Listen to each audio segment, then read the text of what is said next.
Hello, you're listening to the voice of David Pidgeon. I'm the editor of Mediatel News, and this is just my little introduction to a conversation we recorded late last week between I and Marco Bertozzi.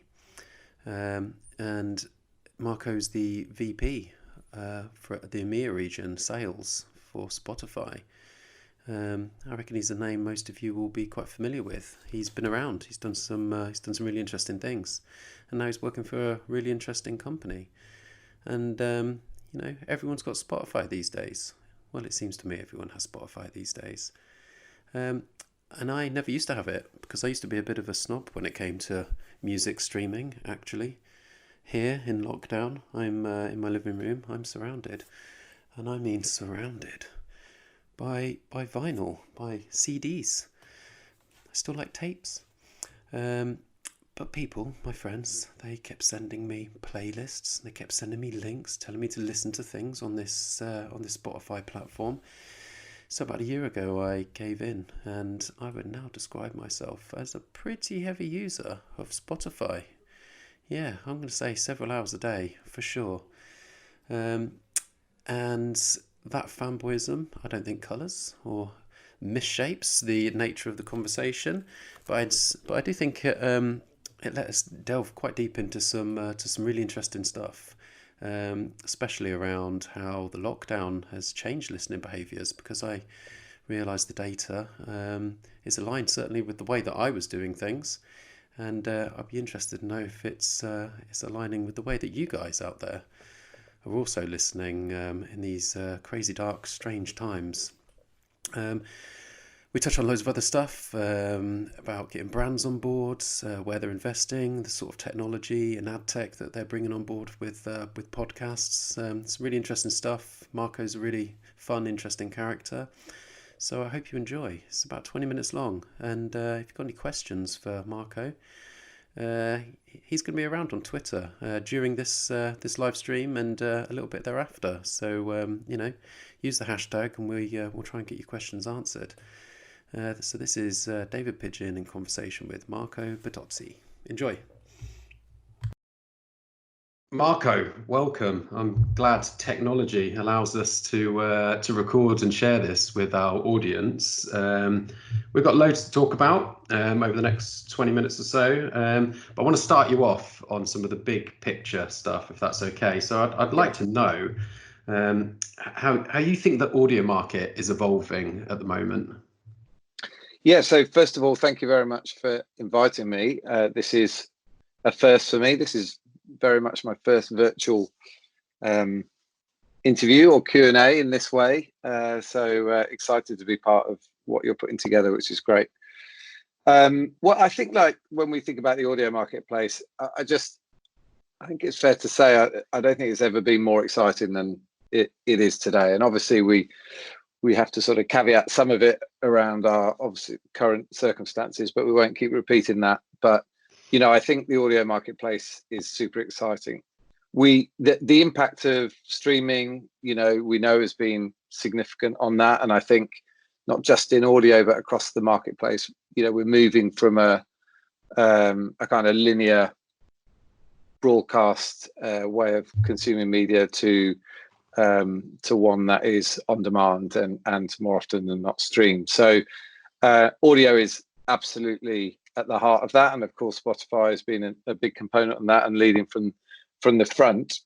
I think when you look at what is being consumed the last 18 months, 2 years, it feels like podcasts have been on everyone's lips. There is an incredible amount of investment has been going into that. It's obviously been a massive part of our strategy as well, and I think that's really exciting because it's given audio that extra sort of angle to it beyond just music, and it's really bringing to life the possibilities for people now. I think content creators are starting to see how exciting this is, and I think the investment into the business is definitely shining through. And the numbers speak for themselves, I guess. Just with Spotify now, we're sat on 270 million monthly active users.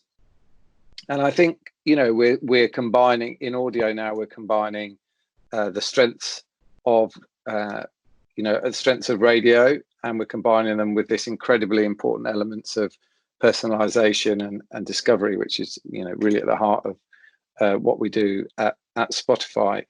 And the brands are coming. That's probably closest to my heart at the moment is how the brands react to this. And we're by no means is it something that I think is a default thought process, but more and more brands are realizing what a huge opportunity there is in this space and looking to take advantage of it. So I think, putting aside current circumstances, I think it's a real opportunity for the future.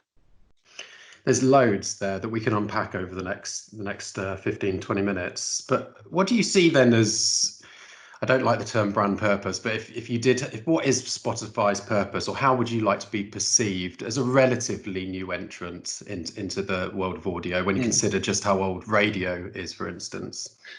Yeah, I think we have a hugely important role in this and a responsibility in this ecosystem, where we are the world's largest audio streaming platform, and with that comes an obligation, I think, to make sure that we are doing the best for our industry and for, as I say, for the wider ecosystem. We kind of look at things. We talk about the three-sided marketplace, and where this stems from is, I guess, if you take a step forward, the mission statement for the company is focused around how can we make sure millions of artists are making a living off what they do, whilst making sure we're getting music into the hands of, 1 billion consumers. So it's something where that's really at the top.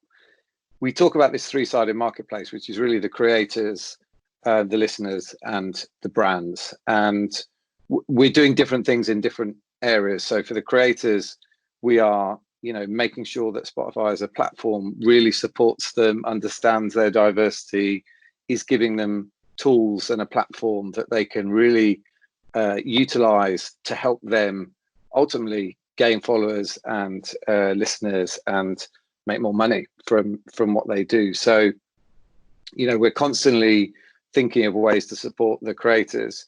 For the listeners is obviously very much, we talked about personalization discovery. That's at its heart. That's what I think most people think about when they think about Spotify, is the sort of the way we're constantly surfacing new music to them and music that they love. And that whole user experience is crucial, right? That's at the end of the day, we rely on making sure we do a great job there.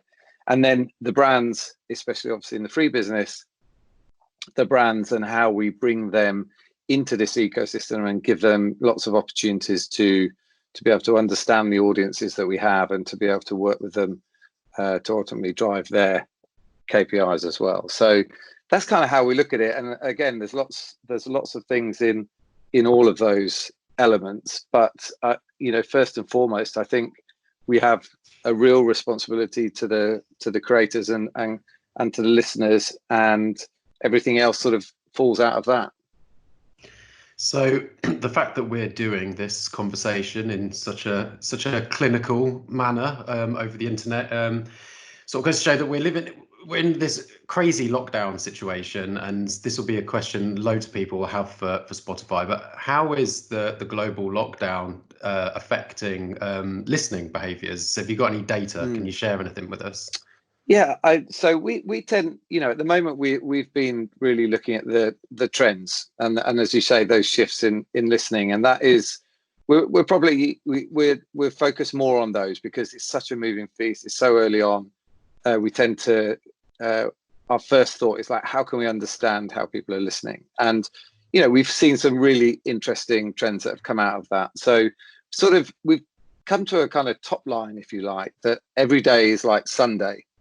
And what that means is kind of like the latest usage patterns show that users are kind of settling into these behaviors that we would typically see on Sundays, right? In terms of how they're listening, what they're listening to. So we're seeing like midday consumption rise, and we're seeing weekday use of the connected devices that people have at home. So maybe not everyone knows, but you can listen to Spotify on gaming consoles, connected TVs, obviously connected speakers, and we're seeing a big rise in desktop listening as well as people work from home and so on.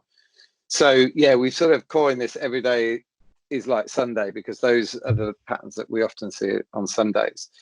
I think people, this is such a, in terms of how it's making people feel, it's obviously very varied and everyone's living their own experience. But, at home listeners, I think, are turning more towards comforting moments. And, so they're listening on these connected devices, they're listening on these connected speakers. But we're seeing like increases in things like gaming and sleep. And a really big trend that's coming out is nostalgia. Lots of people going back to listening to music that I guess reminds them of, what we maybe we'll describe as pre-COVID days, pre and post. You know what? I'm so glad you said that, because as you're saying this, I'm listening about what am I doing, and it's exactly what I've been doing. It's almost been weird. Everything from the early '90s when my life was so much simpler. So I'm glad Yeah. that the evidence is backing this up. Yeah, absolutely is. And I think like this again, maybe some of these trends seem obvious, but it's a real. We actually talk about music being a mirror in when we're talking to brands, and it's never truer than it is today, because people are choosing, especially in group listening, people are choosing entertainment, they're choosing family content when they're listening out loud, and so the shifts in music are changing. The types of music, the types of podcasts are changing, where people are they're looking to listen to things that are making them feel good and feel positive, and give them that kind of warmth, which I think is really important for us. And obviously kids are very much at the part of that. Podcasts are like weaving into all of this. So we talk about music, podcasts, absolutely. We saw at the start quite a lot of COVID related listening and news related listening. It's definitely shifted now to focus on like kids podcasts and comedy podcasts and well-being and that kind of thing. That's really making people feel better. And I think, again, you might expect it, but I think the playlist, people are sharing playlists and creating collaborative playlists loads. So that is definitely on the rise. It's particularly, don't ask me why, but particularly with Women 1834. But there seems to be definitely these spikes where people want to share, they want to connect, they want to feel human and relate with other people. So I think these are some of the key things, and people are using all the possible devices they can to listen on, and that's actually that's always been our strategy. We've always talked about ubiquity, being able to listen whenever you want, wherever you want, and we're starting to see that happen as a sort of daily thing now. I notice also with my own friends. I mean, I'm used to sort of going to see live music most weekends, and obviously now I can't. So every Saturday, everyone plugs into the same playlist, puts it on their stereos, and we just have to have these quite feeble, but ultimately quite rewarding little home raves. It's just interesting. Needs must. It's interesting you should say that because actually there is a number of artists now, just as we're doing this, a number of artists that are streaming concerts virtually and online and so on, and we see a direct correlation, just as we do in the real world. In actual fact, we see a direct correlation between when they host one of these virtual events to their music listening on the platform. So there's music is a mirror has never been truer than it is today. Great stuff. Right. I'd like to move on then and look a bit more at the advertising stuff in a bit more detail. You touched on it at the start, but I base this question on a little bit of evidence that I've been looking at in my own reporting over the past few years. But do you think audio is still currently underutilized by brands? I think the honest answer is yes, but at the same time, I'll be very quick to also add that I think the signs are very positive. I think, if you think about some of the more traditional channels, whether it's TV, radio, outdoor cinema, that, all of them have innovated to some extent or another, but I feel like they've always had their place, you know, and decades of planning and decades of how people have talked about these channels, they haven't really dramatically changed. Whereas now we see that audio has, you know, it's a complete renaissance in this space. So it's going to take a little while for brands to catch up, and agencies, both creative and media, but those signs are definitely positive. Even before everything that's gone on now, everything that's happened now, we were already seeing, and we had something like 80% of people were seeing audio as an escape from screens. We were already seeing this kind of shift towards screenless moments and screenless marketing. And when you think about all the technology now, whether it's connected speakers, voice activation, and so on, all these things are sort of driving people towards an eyes up kind of mentality, and not necessarily always having to look at a screen. So I think some of the big shifts were already happening, and I think now, you know, if you do zone into right now, you know, more than ever, we're seeing that, because people are sort of, they're looking for those group experience, they're looking for those shared experiences, and yeah, TV's done, you know, TV's doing great. Audio is also a massive part of that, and I think I'm excited now that we're sort of bringing together the best of what people used to like, or still like with radio, which is that kind of intimacy and personal touch that it used to bring. But we're now combining it with these powerful levels of data and context.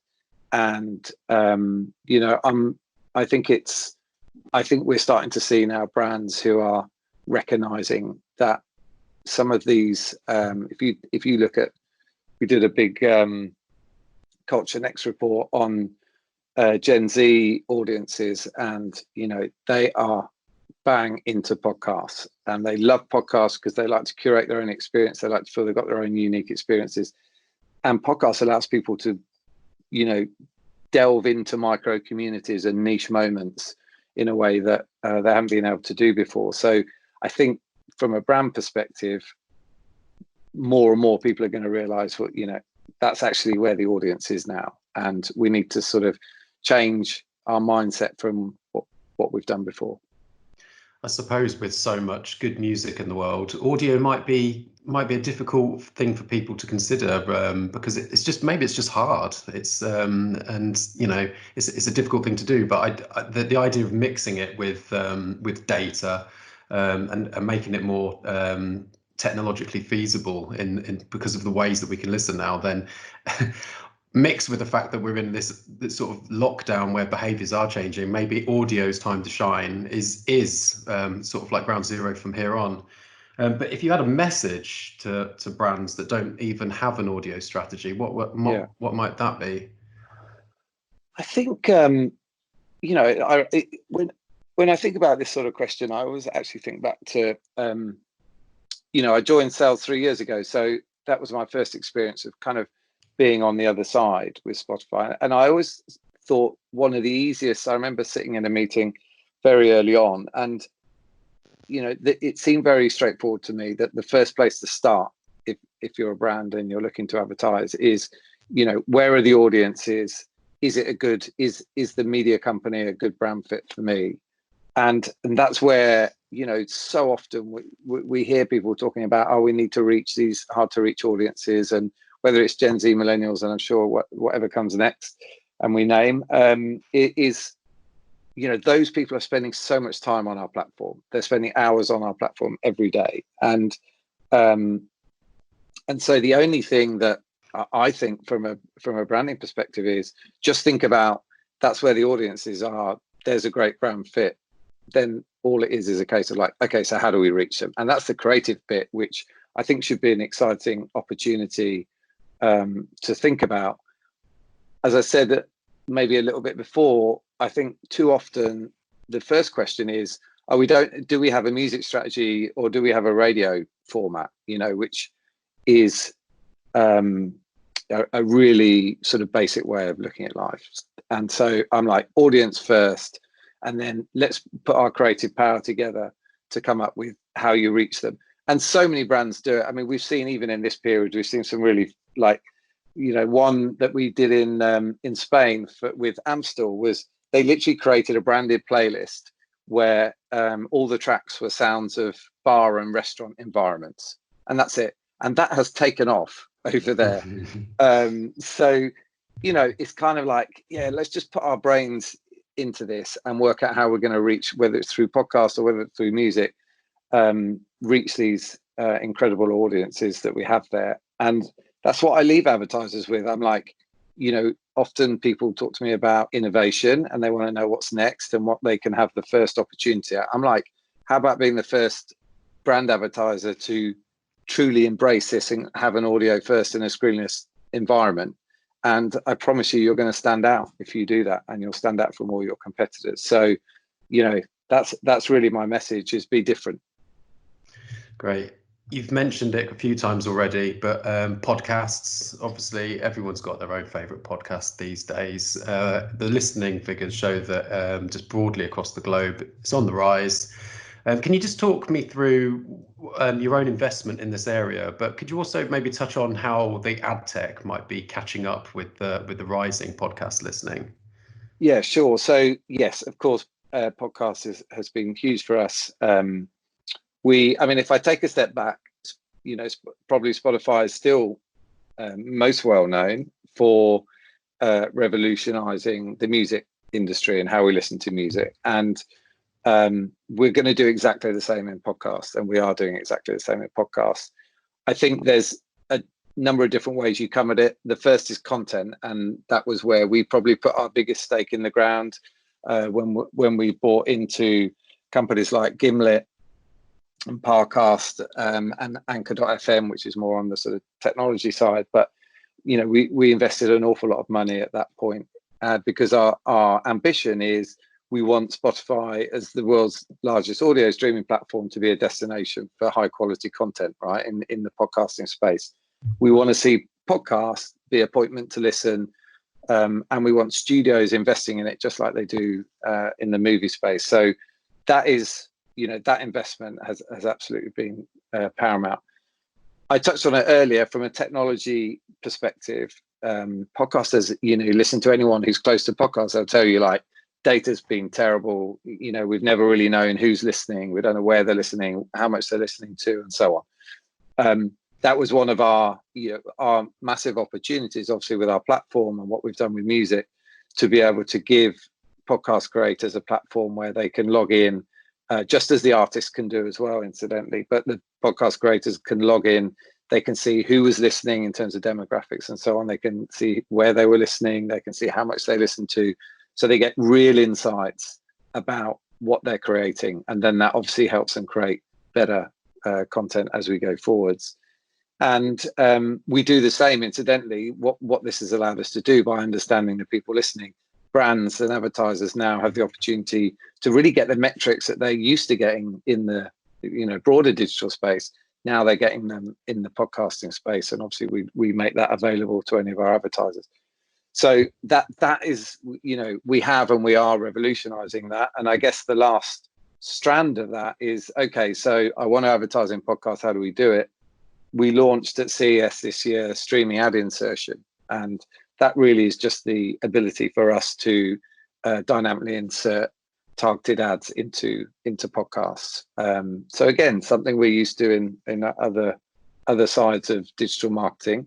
But certainly not in podcasts, and that's a huge bet for us that we very much intend to keep leaning into, and so I expect to see us continue to innovate and invest in this space, because it's good for us, it's good for the listeners, it's good for us, because we know that people who listen to podcasts on our platform come back almost twice as much to the platform than they do just listening to music. It's like, so basically it's additive.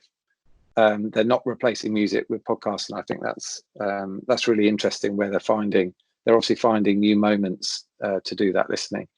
So it's good for us, and we very much hope it's going to be good for our brands, who in the broad tests and work we've done so far are showing really positive results in terms of how people are at. Something like 80% of people are doing something on the back of listening to a podcast, whether that's sharing it or looking something up or registering or whatever it may be. So people are definitely engaging with podcast advertising.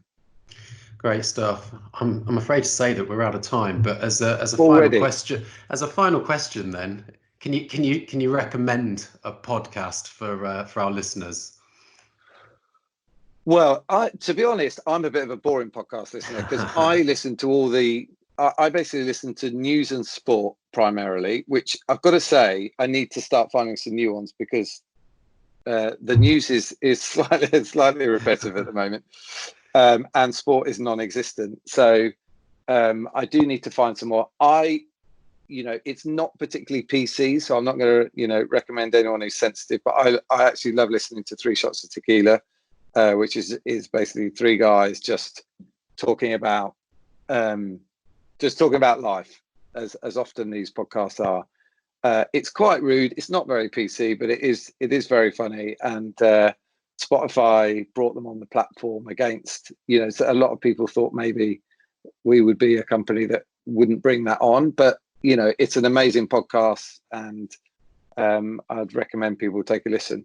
Outside of that, I'm sorry, I'm really dull. It's like politics, news and sport. I tell you what, we're opening up to Twitter once these go live, so we'll make sure that everyone can recommend when we're streaming this their favourite podcasts, and I'll do the same. Marco, thanks so much for your time. I really appreciate it. My pleasure. Thank you very much for the invite.